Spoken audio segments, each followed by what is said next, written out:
This is our new Babymoov humidifier. It's just about a gallon.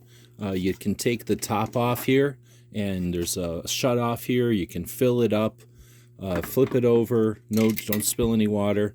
It comes right out the top. You can add diffusing oils if you want. It's got this adjuster, so you can point the mist to go into whatever direction you might want. Really nice looking unit. When you turn the power button, it'll bring the screen back on. You can set your temperature and humidity.